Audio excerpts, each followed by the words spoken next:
జయ జయ జయ జయ జయ శ్రీ హనుమా, జయ జయ జయ జయ ప్రభుదయ గనుమా. ప్రవిష్టోస్మి మమాననం అని ఎందుకు అనాలి? భక్షయిష్యామి, నిన్ను నేను తినేస్తాను, నా నోట్లోకి రా అనరు. తినేయాలనుకున్న వాళ్ళు తినడానికి ఆపేస్తారు, వేగాన్ని ఆపి నోరు తెరిచి పట్టుకుంటారు. ఆవిడ నోరు తెరిచి పట్టుకోవట్లేదు, నోరు తెరిచి రా అంటోంది.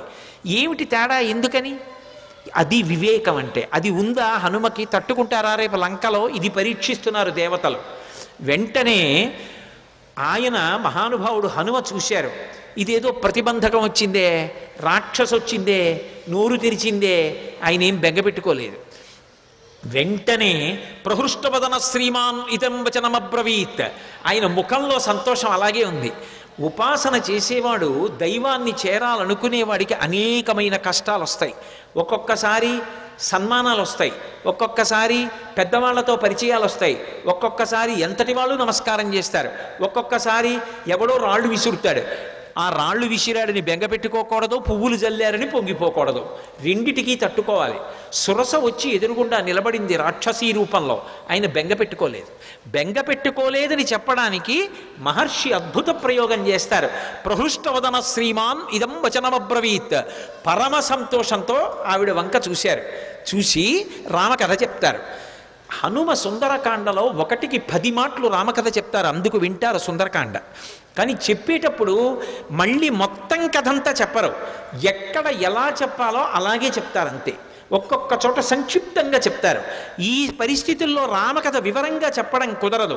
అందుకే ఎంత సంక్షిప్తంగా చెప్పారంటే, రామో దాశరథిర్నామ ప్రవిష్టో దండకాననం లక్ష్మణైన సహభ్రాత వైదేహ్యా చాపిభార్యయా అథవా మైథిలీం దృష్ట్వా రామంచా క్లిష్టకారిణం ఆగమిష్యామితే వక్త్రం సత్యం ప్రతిశృణోమితే అన్నారు. అమ్మ, దశరథ మహారాజు గారి కొడుకు రామచంద్రమూర్తి సీతమ్మతో కలిసి తండ్రిని సత్యమునందు నిలబెట్టడానికి అరణ్యవాసానికి వస్తే రాముడి భార్య అయిన సీతమ్మని రావణుడన్న రాక్షసుడు అపహరించాడమ్మా. ఆ సీతమ్మ జాడ కనిపెట్టడానికి వెడుతున్నాను, ఒక్కసారి సీతమ్మ జాడ తెలుసుకుని రామచంద్రమూర్తికి చెప్పి వచ్చి నీ నోట్లోకి వచ్చేస్తాను, నన్ను మన్నించమ్మా, వదిలిపెట్టు అన్నారు. ఆవిడ తినేస్తానంటలేదు, పట్టుకోవట్లేదు. ఆవిడంది కుదరదు, ఇది దేవతల వరం, అంటే నిన్ను పరీక్షించాలి, దేవతలు అడిగారు కాబట్టి నువ్వు నా నోట్లోకి వచ్చి వెళ్ళు అంది. నా నోట్లోకి వచ్చాక ఏమో నాకు ఆహారం అయిపోవచ్చు, నువ్వు పరీక్ష తట్టుకోలేకపోవచ్చు, కాబట్టి నా నోట్లోకి వచ్చి వెళ్ళు అంది. ఆయన అన్నారు, అలాగేనా అమ్మ, తప్పదా? అలాగే పెడతాను అన్నారు. పెద్ద శరీరం పెంచారు. ఆ శరీరం పట్టద్దు, ఆవిడ నోరు తెరిచింది. ఇంకొంచెం పెంచారు, ఇంకొంచెం నోరు తెరిచింది. ఆయన అపారమైన వివేకం ఉన్నవాడు, మహానుభావుడు. హనుమంటే సశింక్షప్యాత్మనక్కాయం బభూవాంగుష్ఠమాత్రక. బొటన వేలంత చిన్నవారైపోయారు అకస్మాత్తుగా. సురస పెద్ద నోరు తెరిచి ఇంకా పెంచుతారనుకుంటోంది. ఆయన బొటన వేలంతా అయిపోయి చటుక్కున లోపలికి వెళ్ళి బయటకు వచ్చేసారు. అమ్మా, ప్రవిష్టోస్మి హితే వక్త్రం దాక్షాయణి నమోస్తుతే గమిష్యే యత్ర వైదేహీ సత్యం జాసీధరస్తవా అన్నారు. అమ్మా, నీ నోట్లోకి వెళ్ళమన్నావు కదా, ప్రవిష్టోస్మి హితే వక్త్రం దాక్షాయణి నమోస్తుతే. కనిపెట్టేశారు మహానుభావుడు, మహావివేకశాలి. అమ్మా, నువ్వు దాక్షాయణివి, దక్ష ప్రజాపతి కుమార్తెవి, కద్రువవి, సొరసగా వచ్చావు, నన్ను పరీక్షిస్తున్నావమ్మా, నీకు నమస్కారం. నన్ను తినడం నీ ఉద్దేశ్యం కాదు, శోధిస్తున్నావంతే. అమ్మా, అనుగ్రహించమ్మా, నన్ను ఆశీర్వదించమ్మా, సత్యం దాసీధరస్తవా, నేను వెళ్ళి ఆ వైదేహి జాడ కనిపెట్టాలమ్మా అన్నారు. పొంగిపోయింది ఆవిడ. గరుత్మంతుడిని ఎలా ఆశీర్వదించిందో అలాగే ఆశీర్వదించింది. అర్ధసిద్ధ్యై హరిశ్రేష్ట గచ్చ సౌమ్య యథాసుఖం సమానయిష్వ వైదేహీం రాఘవేణ మహాత్మన. నాయనా, నీకు అభయం ఇస్తున్నాను, వెళ్ళు. సంతోషంగా బయలుదేరి వెళ్ళి సీతమ్మ జాడ కనిపెట్టి సీతారాముల్ని కలిపినవాడు హనుమ అనేటటువంటి అద్భుతమైన కీర్తిని పొందు అంది. సుందరకాండకున్న గొప్పతనం ఏమిటో తెలుసా? అక్కడ మైనాకుడు పైకొచ్చాడు, హనుమ ఆతిథ్యం పుచ్చుకోలేదు. పుచ్చుకోకుండా ఇలా ముట్టుకుని వెళ్ళిపోయారు. వెళ్ళిపోగానే పైకి తేలి ఉన్నాడు కదూ, ఇంద్రుడు వచ్చాడు.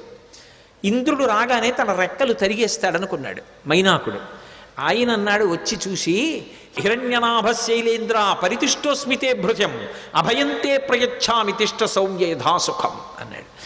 ఓ మైనాకుడా, నాకు తెలుసు నువ్వు సముద్రంలో ఉన్నావని, ఎప్పుడో అప్పుడు పైకొస్తావు, నీ రెక్కలు తరిగేద్దాం అనుకున్నాను, కానీ రామకార్యం మీద వెడుతున్న హనుమకి ఆతిథ్యం ఇవ్వడానికి నీ రెక్కలు తెగిపోయినా పర్వాలేదని పైకొచ్చావు. ఇవ్వాలా నీకు అభయం ఇస్తున్నాను, నీ రెక్కలు తరగను. నువ్వు అలాగే సంతోషంగా కూర్చో, నీ జోలికి రానని వెళ్ళిపోయాడు. మీరు గమనించండి, రామకార్యం మీద వెడుతున్న వాడికి మాట సాయం చేస్తే సంపాతికి కాలిపోయిన రెక్కలు వచ్చాయి. రామకార్యం మీద వెడుతున్న వాడికి గుక్కెడు మంచినీళ్లు ఇవ్వలేదు, తాగలేదు. తాగమని అడిగినందుకు గాను ఉత్తర క్షణంలో ఉన్న రెక్కలు నిలబడ్డాయి భద్రంగా.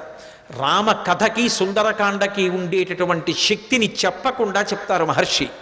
ఇక్కడికి వచ్చేటప్పటికి సురసని దాటి ముందుకెళ్ళిపోతున్నారు. సురస అంటే ఎవరో కాదు, సంసారమే సురస. సంసారాన్ని దాటడం కాదు సుందరకాండ తత్వంగా చెప్పినప్పుడు. సంసారంలోకి ప్రవేశించనంటే కుదరదు. సంసారంలో ప్రవేశించకుండా నేను ఏదో అలా ఉండిపోతానండి అంటే అకస్మాత్తుగా కామము ధర్మమును విడిచి కాటు వేసిందా జారి కింద పడిపోతాడు. కామమునకు అర్థమునకు ధర్మం ఇచ్చి ధర్మము చేత కట్టు వెయ్యాలి. కట్టువేసి సంసారమునందుండి సంసారమునకు అంటుకోకుండా సంసారాన్ని పరిశీలించి సంసారమునకు నమస్కరించి సంసారము యొక్క అనుగ్రహంతో వైరాగ్యాన్ని పొంది కొబ్బరి పెంకు కట్టుకున్న కొబ్బరి కురిడి అయిపోయిన తర్వాత విడిపోయినట్టు సంసారము నుండి విడివడాలి. అలా విడివడేటటువంటి ప్రజ్ఞ ఏది ఉందో అది సంసారములోకి వెళ్ళి పైకి రావడం, ఆ ప్రజ్ఞని ఆవిష్కరించడం, సురస నోట్లోకి వెళ్ళి పైకి రావడం. కాబట్టి మహానుభావుడు మనకి మార్గాన్ని నేర్పి ఇది కదా సుందరకాండని పేరు పెట్టడానికి మహర్షి ఎంచుకున్నటువంటి అన్వయ క్రమం. లోపలికి వెళ్ళి పైకొచ్చారు, సురస ఆశీర్వచనం పొందారు, మరికొంచెం ముందుకెళ్ళారు. వెళ్ళేటప్పటికీ అకస్మాత్తుగా ఆయన యొక్క గమనం కుంటుపడిపోయింది. ముందుకు వెళ్ళలేకపోతున్నాను, నన్ను ఏదో మహాభూతం ఆపేసింది, నా గమనం కుంటుపడిపోయింది, నా శక్తి క్షీణించిపోయింది, ఎందువలన అని చూశారు. చూసేటప్పటికీ వక్త్రం ప్రసారయామాస పాతాళాంతర సన్నిభౌ, ఒక పెద్ద ప్రాణి ఒకటి నీళ్లల్లో పడుకుని ఉంది. అది దానికి ఒక లక్షణం ఉంది. ప్లవమానంతు తం దృష్ట్వా సింహికా నామరక్షసి మనసా చింతయామాస ప్రవృద్ధా కామరూపిణి. ఇది మీరు జాగ్రత్తగా గమనించాలి. కిష్కింధకాండలో దక్షిణ దిక్కు కెడుతున్నప్పుడు వానరులందరినీ పిలిచాడు సుగ్రీవుడు. ఆయన్ని వాలి వెంట తరిమినప్పుడు భూమండలం అంతా తిరిగాడు. అందుకని ఆయనకి తెలుసు ఎక్కడే ఉందో. అన్ని దిక్కులకి వెళ్ళిన వాళ్ళకి చెప్పాడు. తూర్పు దిక్కు కెడితే ఏముంటుందో చెప్పాడు, ఉత్తరాన్ని చెప్పాడు, పశ్చిమం చెప్పాడు, దక్షిణం చెప్తూ మిగిలిన దిక్కులలో సముద్ర గర్భంలో రాక్షసులు ఉంటారు పురుషస్వరూపంతో. దక్షిణ దిక్కున ఉండేటటువంటి సముద్రంలో రాక్షసి ఉంటుంది, స్త్రీ, ఆమె పేరు అంగారిక అని చెప్పాడు. సర్వం శ్రీ ఉమామహేశ్వర పరబ్రహ్మార్పణమస్తు. స్వస్తి.